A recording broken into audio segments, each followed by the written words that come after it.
Hi, I'm Brian Rose, I'm Michael McPherson. and welcome to the Lion's Den.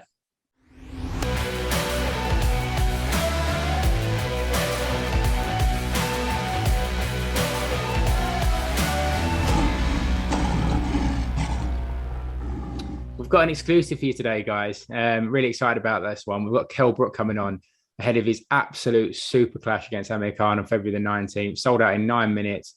Arguably the biggest British fight we're going to see in near future, maybe outside of Joshua and Fury if it happens. But yeah, pure exclusive today. All thanks to Brian, the main man. Got to say, Brian was over there in Fortaventura with Kell a couple of weeks ago watching him train. Brian was doing a lot of drinking and eating and sort of just general sunbathing and stuff while Kell was working hard. But he's pulled it out of the bag and he's got Kell on the podcast tonight. So I'll let you introduce him, Brian. Yeah. So here we have the Special One Kell Brook. Hi, Kell. Welcome to the Lion's Den. How we doing, brother? I'm good. I'm going to go straight into it. I caught up with you in Spain. You was looking sharp. How are you feeling ahead of the next fight? The highly anticipated fight with Amir Khan, and the one we've all been waiting for. I know. I am feeling absolutely spot on. I'm in a very good place. I've been out here 6 weeks Saturday. So, all I've been doing is, like you see me, I've been training, eating, sleeping. That's all I've been doing. Repeat. It's like Groundhog Day. I've got cabin fever. Well, I was there for 8 days. I was doing a lot of eating, a lot of drinking, drinking alcohol, and a lot of sleeping. So I just couldn't get the training right. Kell, I've got to answer you. Obviously, this fight's been everyone's wanted this fight for years and years, and from his side, he said, you didn't want it. You've always said he didn't want it. I mean, we tend to know that it's him who didn't want it. But is there almost an element of shock that this is actually happening now? I mean, are you absolutely buzzing that finally signed the contract and you're going in there to fight him? It still feels very strange for me because I've been pressing for this fight. And I think that. I think everybody knows that I've been pressing for years. I walked out of the ring when I won the world title in Carson, California, and you were actually in the studio commentating on the fight. And they said to me straight away then, you know what I mean? And I said, listen, Amir, you're watching this. You've just watched me win world title. I've got a belt now. Let's make it now. And that were a good few years ago now. So I think, I think it'll be real to me when he's opposite me in other side of the corner. Because that's what it is. Because it's been talked about for decades, this fight, and I think this is the biggest fight apart from Fury and Anthony Joshua, I'd say. Are you worried that is there a seed of doubt in your head that it might not happen? He might pull out, or do you know it's going to happen? I mean, I believe it. Like it's been back and forth. Honestly, we are getting into it. We his demands and it's been signed probably about 5 or 6 times. People don't know about it. People don't know what's going on behind closed doors and making this fight happen. With my team making it happen. People don't see the training what we do, Brian. I mean, they're the see us on the night. Just see it on the night. They don't see us away from my family. I've been away from my kids for. I've not seen them open the presents physically, Christmas Day, New Year's, people don't see that kind of thing. So, I want this more than him. I want this bad. I think that I'm going to be remembered for this fight. People aren't going to remember the Golovkin fight and the me going over to America and winning world title. I think people just remember this fight with Khan. It's see what the King of the North is basically this one. This is the one.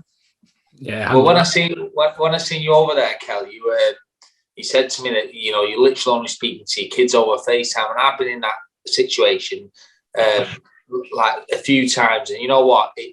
It's not a nice feeling, but at the same time, it makes you hungry, doesn't it? It makes you want it more, and to do that at your age, every credit to you, mate, because I don't think I could do it now. I'd find it really hard. So every credit to you, pal. It is so hard. People don't know I've been away on many training camps. I've missed one of my daughters actually when she set off and started walking. There's just little things like that. And like you said, when you're away from it does make you hungry. Makes you hungry. Makes you, I'm out here and I know that I'm in a foreign country and I know why I'm here.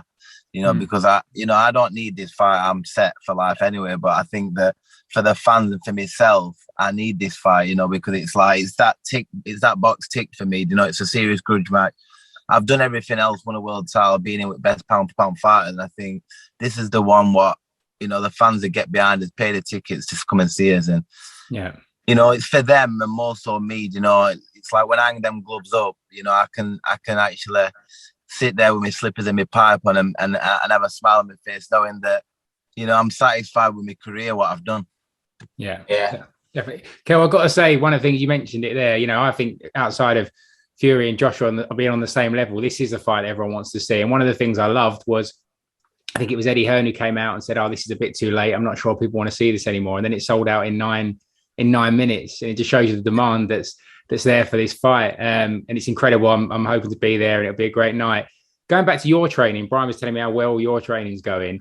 There were some videos come out from Amir training over in America, and he looked, I'm not just saying this because you're here, but he looked like sluggish. He didn't look as sharp as he used to be. He looked like he wasn't, giving 100%. I don't know if that's the end of the session. It could be a red herring, but do you take notice of any of that, or are you just focusing on what you do?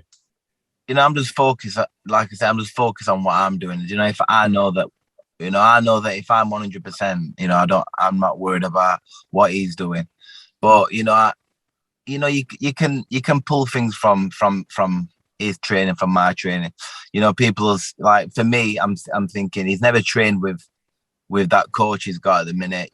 Everybody just thinks because he's got Crawford that, that he's going to do the same with him. He's never trained Amir, and, he's pushing him so hard. And when we get to an age what we're at now, the coach needs to know, his fighter, and he needs to know when he should have a rest. Just by looking at him, my coach Dominic Ingle, who's been there with me since like teething time. He knows just by looking at me, when I need a day off, when I'm, he knows me without even me saying anything. So, you can put everything in the mix. None of it'll matter when February 19th comes, because it's just going to be me and him. There's no excuses, and there's no excuses from him, and the better man will win, basically. And I'm coming fully prepared. There's no stone unturned in this fight. This is the one what, like I said, I'll be remembered for. So I'm making sure that I'm putting absolutely everything in and doing what I'm supposed to do 100%. Definitely. And I've got to say, the way I think it's going to go, I think, a lot of people ups and downs going for him, a lot of people going for you.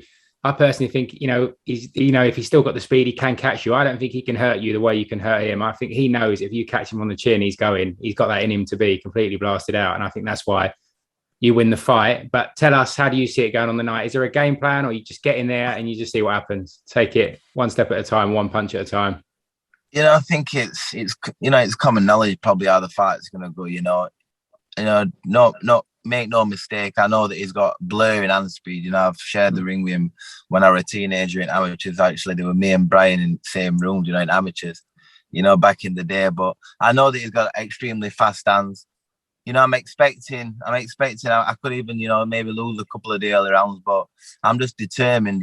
It's a boxing match at the end of the day. It's a fight you can't play at, and I just think that there's 12 rounds in there, and I will find a way. I will find a way to nail him, basically, and I will land one of them chocolate brownies, what everyone keep talking about. So I think that I do really believe I'm very confident and possessed on winning. I've never wanted a fight as much as this one, and the time's ticking now. We're going to be like 3 weeks away, so I think that everyone's going to be dead excited to see this one. 100%. You said before about us being roomed up. When I went over, Michael, obviously watched his training. Dominic was accusing me of being a spy for Amir Khan. I was like, are you fucking serious? He's my mate. Yeah. He doesn't like Amir, Kell, because he'll tell you the story. He followed him and then unfollowed him on Twitter. Yeah, so he's got a beef with Amir. Mate, when I fought for that world title against Amir Khan, he followed me, wished me luck and all that, and then I got hammered, I got twatted, and then he fucking unfollowed me. I was like, that's just it in Amrot Nail. It just shows you what is in cuckoo. Like, I know. The way with the fair is, and I want to punish him because I get a lot of messages. He might probably get a lot of messages. I got a lot of messages saying the same kind of thing. So, for you and everyone else out there, I'm coming to to make him look silly in there. You give him a chocolate brownie for following me on Twitter. I will do. Kell, I've got I should let into all the people listening that you're doing this podcast for one reason only, that you owe Brian one after being responsible for Brian's hooter. Can you tell us a story? No, I think he's doing this podcast because he's hoping to get a big sponsorship deal out of it. well, I'm trying. We'll get it. Get it. No, listen, I'm off. I come on. Obviously, me and Brian go way back, good friends for years. You know what I mean? It's just we needed each other for sparring. I think that he had like an head guard and it were coming down in front of his face, and he ended up changing his head guard, and he had one of these bar head guards, and obviously there's a bar in him, and it obviously really tight. Where he obviously not used the head guard before, and I clocked him bang on the bar, and it ended up splitting his nose. So no, I'm sorry about that, Brad. But it gets worse though, because it was a foul eliminator. It's a massive fight for me. I don't know who you were fighting, Kell, but my fight was huge. You know what I mean? And because I needed the sparring, I had to get him back. So he came back on the Friday after and fucking done the same again, smashed me up again. No, I feel bad for it because I know that every time when you've had a fight ever since, you always seem that it opens back up again, and I think shit. Yeah. But mate, you know what? They claim it. They think they've done it, but I honestly, I say we know otherwise. The person that started this is Kell. No one. This started with Kell. It's not you. Yeah. No, you got to blame Kell for the Andrade fight now, mate. You've got an excuse. Yeah, that's why I got beat. I won't sleep tonight to say that. I'm sure you will. Kell, I just got one last question for you, mate. I really appreciate you giving us your time. I know you don't like to think ahead. I know the way you talk about this being the perfect bookend to your career, the win over Khan and stuff like that. But will you push on after this one if you beat him? And I think you will. Would you look to go back to world titles and stuff, or is this what it is? Is this just like the big send off, the icing on the cake? People do think that, and I get asked that a lot, and I swear I've never been as happy, and I've never been as happy. Honestly, I know that I'm away from my family, but I'm waking up and I feel good, I feel fit, and my mojo's back. So I can't set it now. I can't say that this is going to be my fight, this final fight, and that's it. I think that I'll obviously talk to my family, my mum and my dad, and my family, and just see what we come up with, basically. Because if I'm feeling like I'm feeling, and hopefully I walk in there and chin him quite quick. And I don't bang my hands up or get any problems in fight. Who knows? Who knows? But I can't put a line under it and say that it's going to be the end of the road. I honestly can't. Well, I'd like to see you go on, mate. I love watching you fight. I want to see you go in there, spark him out, give him one of those chocolate brownies, and then push on from there, mate. Good luck. Good luck on the night. Yeah, good luck, mate. Cheers, Brian. Mate, great to have him on. You've proper pulled it out of the bag there, as I said before. I knew he was only doing it, though, because he felt sorry for you over the sparring incident. Not once, but twice. You never told me it was twice he done you. Well, yeah, so I got him on the Wednesday, and then I needed the sparring because it was a massive fight. It was the final eliminator for the Javier Masiel fight, so I needed the sparring. He come back and done the exact same again. So when I got into that fight, I had to make sure it was all knitted together. So the doctor passed me. And so when it was done in the second round, obviously the guy I was fighting thought he'd done it, but it happened 2 weeks before anyway. I always thought it was him. Kell got the credit for it. We should have got that out there earlier. But there you go. That's another exclusive. Kell's responsible for Brian Rose's nose. Yeah, seriously though, it was really good. I always knew it'd be a good one to have on, and it's a highly anticipated fight, one that everyone's been waiting for. So it's definitely a brilliant guest to have on. Yeah, we'll go and talk about how we think it's going to go now. I said it there when I spoke to him. Yeah, I'm no disrespect to Khan. I think when he first burst onto the scene, Khan, he had that absolutely electric hand speed. He did look like he had that real potential to be world class, and he was super exciting to watch and stuff. But I think he's just been done too many times, Khan. And the thing is with Khan, he knows himself, if he gets hit on the chin, he's got the potential to be cleared, spark out. And I just think when you know that about yourself, it's very hard to go in there and fight to your full potential and your full belief. Whereas I think with Brook with Kell, he knows, he said to you, didn't he, behind, off camera that, he's fast. He knows all about how fast he's going to be and stuff, but he knows he can take a few from him. He knows he can lose a couple of rounds, take a few shots, get a bit hurt, but then he can always come back and he's got that bang to finish the fight. So for me, I think Kell Brook will stop him in the late rounds, and I think he'll stop him devastatingly. I think he'll knock him Spark out in about the 9th or 10th round. Well, I think the same, to be honest, but I feel like Kell might have to weather the storm. I think technically, and the power lies with Kell. Obviously, the electric hand speed lies with Khan, and I just feel like he'll have to weather a storm maybe early on. But as soon as he feels it on the gloves and he feels like Khan's throwing a lot of punches, all he has to do is come out swinging. The fight could be turned around in an instant. So I think Kell Brook will win devastatingly. But he might have to weather a storm. But I can't wait. I'm looking forward to it. Yeah, it's going to be a great one. I look forward to being there that night. When you sort me out the tickets, you're doing me a lot of favors at the moment, mate. I'm like it. Well, you sorted me tickets out for a great event.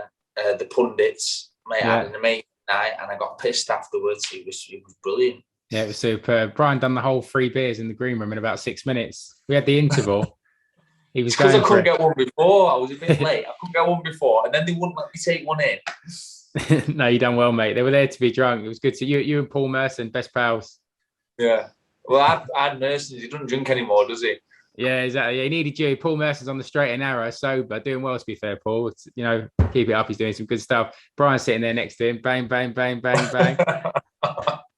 No, he loved it, though, to be fair. Seriously, Michael, I'm going to give you credit here. That was a great event. It was unbelievable. What you're putting together there is amazing. So keep it up, mate. I'm proud to be your friend. Cheers, mate. Proud to be your friend. And we're going to bring some Lions Den live events to you soon as well, so keep posted for those. We'll switching over from football and snooker into the boxing stuff, and we'll have something special coming for you soon. So it's going to be a good year, mate. But back to Kell, that was superb. For me, he's winning the fight. For you, he's winning the fight. So all we've got to do there is turn up for the night and enjoy it now. But what an exclusive for the Lions Den to have him on before that fight. Well done, Brian. No worries. Thanks for tuning in, guys, and we'll see you all soon. Cheers, guys. See you soon.